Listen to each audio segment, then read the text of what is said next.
வணக்கம் நண்பர்களே. நான் ஜோதிட துறையில் கிட்டத்தட்ட 40 ஆண்டு காலத்திற்கு மேல் இருந்து வருகின்றேன். என் அனுபவங்களை நான் அறிந்தவைகளை இங்கு பதிவிடுகின்றேன். என் முறை மிகவும் எளிய முறையாக இருக்கும். புதிதாக ஜோதிடம் பயில்வோருக்கும் ஜோதிடத்தின் மேல் நாட்டமுள்ளவர்களுக்கும் ஜோதிடத்தின் மேல் பிரியமுள்ளவர்களுக்கும் மிகவும் உபயோகமாக இருக்கும் என்பதை நான் தெரிவித்துக் கொள்கிறேன். என் வீடியோக்களை தொடர்ந்து பார்த்துவார்கள். நன்றி.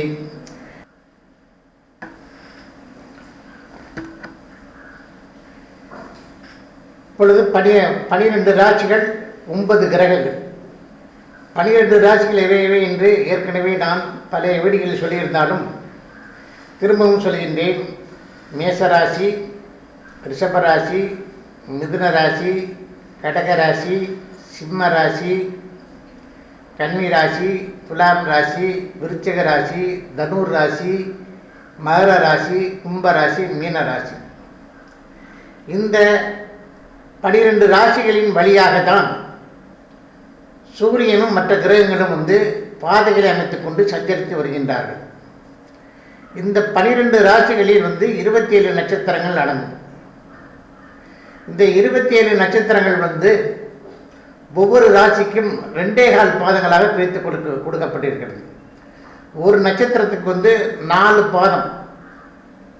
அதனால் ஒரு ராசிக்கு 9 பாதங்களாக பிரித்து கொடுக்கப்பட்டுள்ளது. இந்த கணிதம் எப்படி வந்ததுங்கிறது கணிதத்தை பற்றி பின்னால் பார்த்துக்கொள்ளலாம். இப்பொழுது நீங்கள் தெரிந்து கொள்ள வேண்டியது 27 நட்சத்திரங்கள் என்னென்ன என்பதை முதலில் தெரிந்து கொள்ள வேண்டும்.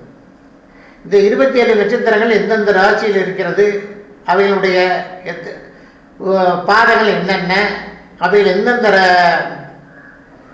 கிரகத்துக்கு அதிபதியானவை என்பதை நீங்கள் தெரிந்து கொள்ள வேண்டும். இந்த 27 நட்சத்திரங்கள் என்பது அஸ்வினி நட்சத்திரத்தில் ஆரம்பித்து ரேவதியில் முடியும். அஸ்வினி, பரணி, கார்த்திகை, ரோகிணி, மிருகசீரிஷம், திருவாதிரை, புனர்பூஷம், பூஷம், ஆயில்யம், மகம், பூரம், உத்திரம், அஸ்தம், சித்திரை, சுவாதி, விஷாகம், அனுஷம், கேட்டை, மூலம், பூராடம், உத்திராடம், திருவோணம், அவிட்டம், சதயம், பூரட்டாதி, உத்திரட்டாதி என்று 27 நட்சத்திரங்கள் உண்டு. இந்த 27 நட்சத்திரங்களை நீங்கள் கண்டிப்பாக மரணம் செய்துதான் ஆக வேண்டும். இந்த 27 நட்சத்திரங்கள் இல்லாவிட்டால், தெரியாவிட்டால் மற்ற எந்தவித பலன் சொல்லியும் பிரயோஜனமாக இருக்காது. அதனால் 27 நட்சத்திரங்களை நீங்கள் மரணம் செய்துதான் ஆக வேண்டும். அடுத்து இந்த 27 நட்சத்திரங்கள் ஒவ்வொரு நட்சத்திரத்துக்கும் 4 பாதம். அப்போ 108 பாதம். இந்த 108 பாதங்களை 12 ராசிக்கு கொடுத்திருக்கின்றார்கள். 108 × 12 9. அப்போ ஒரு ராசிக்கு 9 பாதங்கள் விடுகிறது.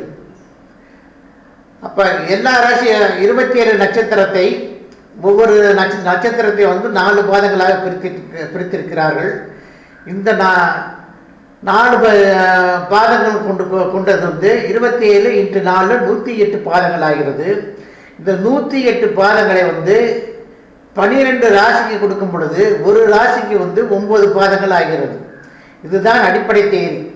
இந்த அடிப்படை தேதி ஓரளவுக்கு மனதில் வைத்துக் கொள்வது கொண்டால் உங்களுக்கு சுலபமாக பலன் சொல்ல முடியும். இதில் மேச ராசியில் அஸ்வினி 1 2 3 4 பாதங்களும், பரணி 1 2 3 4 பாதங்களும், கார்த்திகை 1 பாதமும் அடங்கும். அடுத்து ரிஷபராசியில் கார்த்திகை 2 3 4 பாதங்களும், ரோகிணி 1 2 3 4 பாதங்களும், மிருகசீரிஷம் 1 2 பாதங்களும் அடங்கும். மிதுன ராசியில் மிருகசீரிஷம் 3 4 பாதங்களும், திருவாதிரை 1 2 3 4 பாதங்களும், புனர்பூசம் 1 2 3 பாதங்களும் அடங்கும். கடகத்தில் புனர்பூசம் 4ஆம் பாதமும், பூசம் 1 2 3 4 பாதங்களும், ஆயில்யம் 1 2 3 4 பாதங்களும் அடங்கும். அடுத்து சிம்மத்தில் மகம் 1 2 3 4 பாதங்களும், பூரம் 1 2 3 4 பாதங்களும், உத்திரம் ஒரு பாதமும் அடங்கும். அடுத்து கன்னியில் உத்திரம் 2 3 4 பாதங்களும், அஷ்டம் 1 2 3 4 பாதங்களும், சித்திரை 1 2 பாதமும் அடங்கும். அடுத்து துலாம் ராசி. துலாம் ராசியில் சித்திரை 2 3 பாதமும், சுவாதி 1 2 3 4 பாதங்களும், விசாகம் 1 2 பாதமும் அடங்கும். அடுத்து விருச்சக ராசி. விருச்சக ராசியில் விசாகம் 4ஆம் பாதமும், அனுசம் 1 2 3 4 பாதங்களும், கேட்டிய 1 2 3 4 பாதங்களும் அடங்கும். அடுத்து தனுசு. தனுசில் மூலம் 1 2 3 4 பாதங்களும், பூராடம் 1 2 3 4 பாதங்களும், உத்திராடம் ஒரு பாதமும் அடங்கும். அடுத்து மகரம். மகரத்தில் உத்திராடம் 2 3 4 பாதங்களும், திருவோணம் 1 2 3 4 பாதங்களும், அவிட்டம் 1 2 பாதமும் அடங்கும். அடுத்து கும்பத்தில் அவிட்டம் 3 4 பாதங்களும், சதயம் 1 2 3 4 பாதங்களும்,